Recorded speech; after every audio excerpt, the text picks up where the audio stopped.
অনেকেরই মানসিক একটি সমস্যায় জর্জরিত হয়ে রয়েছেন। বিভিন্ন রকমের মানসিক কষ্ট পাচ্ছেন, বা ধরুন আপনারা কোনো রকমের যারা ইয়ংস্টাররা যারা রয়েছেন তাদের মধ্যে দেখা যাচ্ছে বিভিন্ন রকমের মানসিক একটি সমস্যা, দৈনন্দিন বিভিন্ন রকম কর্মের জন্য বিভিন্ন রকম মানসিক সমস্যাগুলো তৈরি হচ্ছে। আপনার বিভিন্ন জায়গায় আপনারা কাজ করছেন, কাজ করার সাথে সাথে একটা মানসিক টেনশন কাজ করছে যে আপনার চাকরিটা থাকবে কি থাকবে না, বা যারা ধরুন আপনাদের পয়সার জন্য বিভিন্ন রকমের টেনশন হচ্ছে, বা ধরুন আপনাদের কোনো রকম মানসিক কষ্ট আপনারা ভোগ করছেন, বা যে সমস্ত প্রেমিকা রয়েছে তাদের কোনো রকম হার্ট করেছে, তাদের মনে কোনো আঘাত প্রদান করেছে। তাহলে এই যে মানসিক একটি কষ্ট, সেই মানসিক কষ্ট উদ্ধার পাওয়ার জন্য অতি অবশ্যই যখন আপনাদের যেটা হয় সেটা এই মানসিক কষ্ট যদি চেপে রাখেন বা মানসিক কষ্ট থেকে কিন্তু অনেক রকম শারীরিক কিন্তু শরীর ক্ষতি কিন্তু হয়।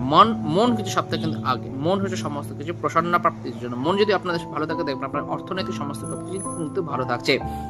কারণ মন হচ্ছে এমন হচ্ছে যে চন্দ্রের জায়গা, আছে চন্দ্রের ক্ষেত্রে রোহিণী নক্ষত্র, চন্দ্র কিন্তু আমাদের রোহিণী নক্ষত্র, দ্বিতীয় স্থানে কিন্তু আমাদের উচ্চস্থান হয়, বিষয় রাশিতে চন্দ্র উচ্চস্থা আছে। সেখানে সেই কারণে বলতে পারেন যে আপনাদের চন্দ্রটাকে কিন্তু মজবুত করা খুব একটি অত্যন্ত প্রয়োজন। কারণ চন্দ্রও কিন্তু আপনাদের পাবলিকের সাথে নিয়ে আসে, চন্দ্র কিন্তু বেইমানি করতে সাহায্য করে। সেই জন্য চন্দ্রকে আপনারা খুব মজবুত করুন, চন্দ্রকে মেডিটেশন করুন, অতি অবশ্যই মেডিটেশন করুন। মেডিটেশন আমি সমস্ত রকম ক্লায়েন্টকে বলে থাকি, সমস্ত মেডিটেশন গুলো করুন। ধরুন ওম নমঃ শিবায় মন্ত্র যদি আপনারা প্রাণায়াম করতে যেতেন, যদি পারেন তাদের সাথে, সেক্ষেত্রে আপনার অনেক রকমের মেন্টাল প্রবলেমস কিন্তু দূর হবে। কারণ আমাদের এই শিবলিঙ্গে কিন্তু রয়েছে ব্রহ্মা বিষ্ণু মহেশ্বর, সেখানে আমাদের শরীরেও কিন্তু রয়েছে ব্রহ্মা বিষ্ণু মহেশ্বর।